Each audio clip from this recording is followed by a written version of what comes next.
हैवानियत ਦੀਆਂ ਹੱਦਾਂ ਪਾਰ ਕਰਨ ਵਾਲਾ ਸ਼ਰਦਾ ਕਤਲ ਕੇਸ ਵਿੱਚ ਹਰ ਰੋਜ਼ ਨਵੇਂ ਖੁਲਾਸੇ ਹੋ ਰਹੇ ਨੇ। ਇੱਕ ਫੂਡ ਬਲੌਗਰ ਲਾਸ਼ ਦੇ ਟੁਕੜੇ-ਟੁਕੜੇ ਕਰਕੇ ਉਸ ਨੂੰ ਜੰਗਲ ਵਿੱਚ ਸੁੱਟ ਸਕਦਾ ਹੈ, ਇਹ ਕਿਸੇ ਨੇ ਸੋਚਿਆ ਵੀ ਨਹੀਂ ਹੋਵੇਗਾ। ਇਹ ਅਣਮਨੁੱਖੀ ਤਸ਼ੱਦਦ ਹੋਇਆ ਅਤੇ ਲੋਕਾਂ ਵਿੱਚ ਚਰਚਾ ਦਾ ਵਿਸ਼ਾ ਬਣ ਗਿਆ। ਜੀ ਹਾਂ, ਪੇਸ਼ੇ ਤੋਂ ਸ਼ੈਫ ਅਤੇ ਫੋਟੋਗ੍ਰਾਫਰ ਆਫਤਾਬ ਆਮੀਨ ਅਤੇ ਉਹ ਉੱਥੇ ਆਪਣੇ ਛੋਟੇ ਭਰਾ ਆਹਿਦ, ਪਿਤਾ ਆਮੀਨ ਅਤੇ ਮਾਂ ਮੁਨੀਰਾ ਬੇਨ ਨਾਲ ਬਸਈ ਉਪਨਗਰ ਸਥਿਤ ਯੂਨੀਕ ਪਾਰਕ ਹਾਊਸਿੰਗ ਵਿੱਚ ਰਹਿੰਦਾ ਸੀ। ਸੁਸਾਇਟੀ ਦੇ ਲੋਕਾਂ ਦਾ ਕਹਿਣਾ ਹੈ ਕਿ ਦੋਵੇਂ ਭਰਾਵਾਂ 'ਚ ਕਾਫੀ ਝਗੜੇ ਹੁੰਦੇ ਸਨ, ਪਰ ਕਦੇ ਉਸ ਦੀ ਸ਼ਖਸੀਅਤ ਵਿੱਚ ਅਜਿਹਾ ਕੁਝ ਨਜ਼ਰ ਨਹੀਂ ਆਇਆ ਜਿਸ ਬਾਰੇ ਬੁਰਾ ਪੱਖ ਸਾਹਮਣੇ ਆ ਸਕੇ। ਮੁੰਬਈ ਦੇ LL ਰਹੇਜਾ ਕਾਲਜ ਤੋਂ ਗ੍ਰੈਜੂਏਟ ਆਫਤਾਬ ਇਸ ਸਾਲ ਦੀ ਸ਼ੁਰੂਆਤ ਵਿੱਚ ਸ਼ਰਦਾ ਨੂੰ ਮਿਲਣ ਮਗਰੋਂ ਦਿੱਲੀ 'ਚ ਰਹਿਣ ਲੱਗਾ। ਆਫਤਾਬ ਦੇ ਸੋਸ਼ਲ ਮੀਡੀਆ ਅਕਾਊਂਟ ਹੰਗਰੀ ਸ਼ੋਕਰਾ ਦੇ 29,000 ਤੋਂ ਵੱਧ ਫਾਲੋਅਰਸ ਨੇ। ਸ਼ਰਦਾ ਨਾਲ ਉਸ ਦੀ ਮੁਲਾਕਾਤ ਇੱਕ ਡੇਟਿੰਗ ਐਪ ਜ਼ਰੀਏ ਹੋਈ ਸੀ।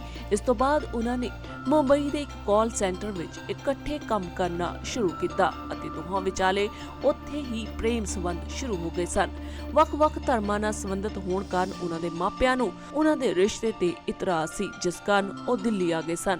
18 ਮਈ ਨੂੰ ਵਿਆਹ ਨੂੰ ਲੈ ਕੇ ਦੋਹਾਂ ਵਿਚਕਾਰ ਝਗੜਾ ਹੋਇਆ, ਜੋ ਕਿ ਇੰਨਾ ਵੱਧ ਗਿਆ ਕਿ ਆਫਤਾਬ ਨੇ ਸ਼ਰਦਾ ਦਾ ਕਤਲ ਤੱਕ ਕਰ ਦਿੱਤਾ। ਅਗਲੇ ਦਿਨ ਆਫਤਾਬ ਨੇ ਇੱਕ ਆਰਾ ਅਤੇ 300 ਲੀਟਰ ਦਾ ਫ੍ਰਿਜ ਖਰੀਦਿਆ। ਆਫਤਾਬ ਨੇ ਹੋਟਲ ਮੈਨੇਜਮੈਂਟ ਦੀ ਪੜ੍ਹਾਈ ਕੀਤੀ ਸੀ ਅਤੇ ਉਹ ਤੇਜ਼ ਚਾਕੂ ਦੀ ਵਰਤੋਂ ਕਰਨਾ ਜਾਣਦਾ ਸੀ। ਉਸਨੇ ਮੀਟ ਕੱਟਣ ਦੀ 2 ਹਫ਼ਤਿਆਂ ਦੀ ਸਿਖਲਾਈ ਵੀ ਲਈ। ਉਸਨੇ ਇਹੀ ਟੈਕਨੀਕ ਵਰਤ ਕੇ ਸ਼ਰਦਾ ਦੀ ਬੋਡੀ ਦੇ 35 ਟੁਕੜੇ ਕੀਤੇ। ਉਸਨੇ 2 ਦਿਨ ਤੱਕ ਉਸ ਦੀ ਲਾਸ਼ ਦੇ ਟੁਕੜੇ-ਟੁਕੜੇ ਕਰ ਦਿੱਤੇ।